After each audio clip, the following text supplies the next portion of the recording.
Okay, Delhi folks, I'm working in a night shift today. Although it's work from home, but I got bored easily. Share your real paranormal/horror experiences that happened with you in Delhi. Here's mine. The mist behind my cousin. My cousin was crossing a well-known bridge in Delhi around the middle of the night when he suddenly felt pressure around his shoulders. An auto driver came up behind him and told him to follow him to the end of the road and not to look back. Once they reached the other side, the auto driver mentioned that there was a dark mist following him. At first, my cousin thought he was hallucinating, but then the mist turned its head and smiled. Needless to say, my cousin thanked the auto driver for staying with him until the end of the road. 2. Possessed sister of my friend.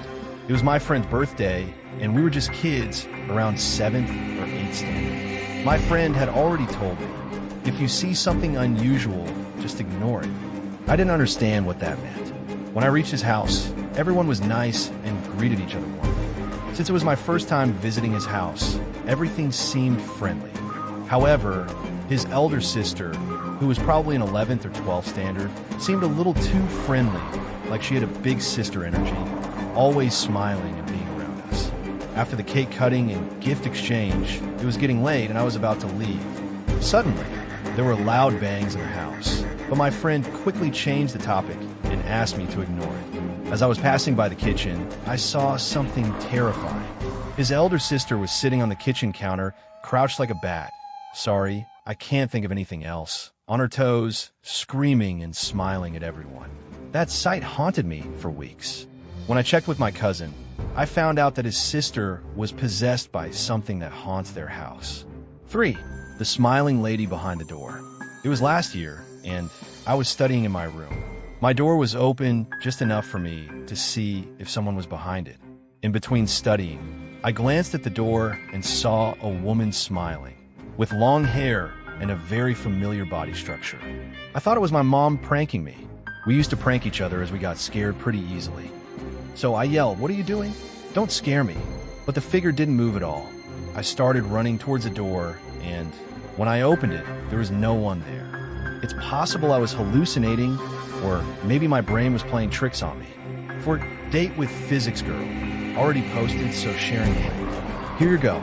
I would love to read your story as well. Mostly the Delhi ones, but all kind stories are welcome. It can be paranormal/stalkers/creepy humans. Thanks. All right, it's time for all of us to, entertain each other. Winky face. Here's 2 stories I heard about from co-workers when I was teaching English in China.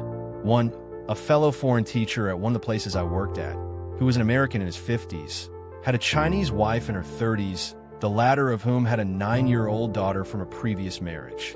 The American also had been previously divorced in the US. He said that his new wife was always so nice and so friendly to him all the time. But then, as soon as they celebrated their 2nd wedding anniversary, which is the date when all the visa restrictions on the spouse's US green card are lifted, she skipped. She was gone. She fled to California from China with her daughter and said, "I want my daughter to go to school in the US." And so, a few months later, he and she both separately had to fly to the city in China where they'd originally gotten married in order to get their divorce finalized. And that was it. 2. My coworkers told me that a foreign male teacher at another training center in the Chinese city I lived in had married a local. He had always been so happy to save more than half his income from his teaching job. After 2.5 years, he'd managed to save the equivalent of $30,000 US dollars. And so, one day, he checked his account balance, and the money was gone. He asked his wife, "Hey, what happened to that $30,000 I've been saving up these last few years?" She replied, "Oh, I guess I didn't tell you. I spent that money on my cousin's wedding." So, within 2 months after that, the foreign teacher and his local wife were divorced.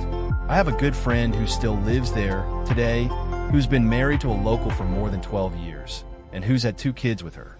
Her parents also live together with them in the same condo. But he works a whopping 60 hours a week to support his family now. He has a regular day job teaching, plus a part-time gig on the side, doing translation work.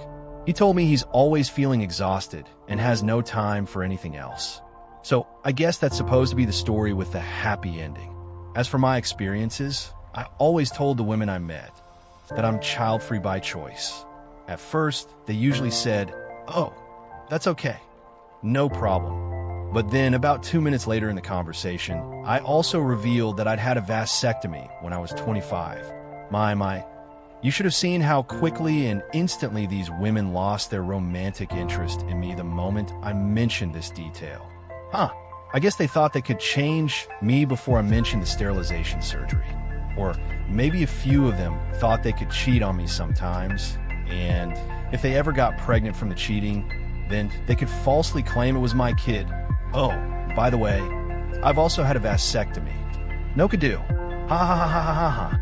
Finally, I'd like to share at least one other personal story that's contributed to me being happily single by choice forever. Before moving to China from the US in 2008, very few American women were interested in chatting with me, or even noticing me, unless it was work-related or business-related. So I moved to China, and so many local women that were so interested in chatting and getting to know me. It felt really awesome. But then, fast forward 13 years to 2021, right before I left. Guess what had happened to the women in China after the economy there had rapidly developed during those 13 years? They became just like the American women, uninterested in chatting with me or getting to know me at all unless they had it for work. They no longer saw me as being part of a higher social class than them, in their minds at least, and so they'd lost interest. During those 13 years, I actually did go on quite a few dates with women who were child-free by choice as I was. But after the first or second date, they always told me, "Well, you're really nice and friendly and you can make a really good friend, but I'm just not feeling any attraction." I've always been an androgynous, slightly feminine type of guy, in terms of my inner qualities, who doesn't have what could be called the common gendered instincts. And so, most women tend not to be romantically or sexually attracted to me after getting to know me a bit. But I still do have lots of both male and female friends from that city, and I've always been grateful for that. Anyway, if you can entertain all of us on here with stories you've heard, or with stuff that you've experienced yourself that strongly contributed to you becoming happily single by choice forever, then fire away and enthrall us all with your tales. Smiley face.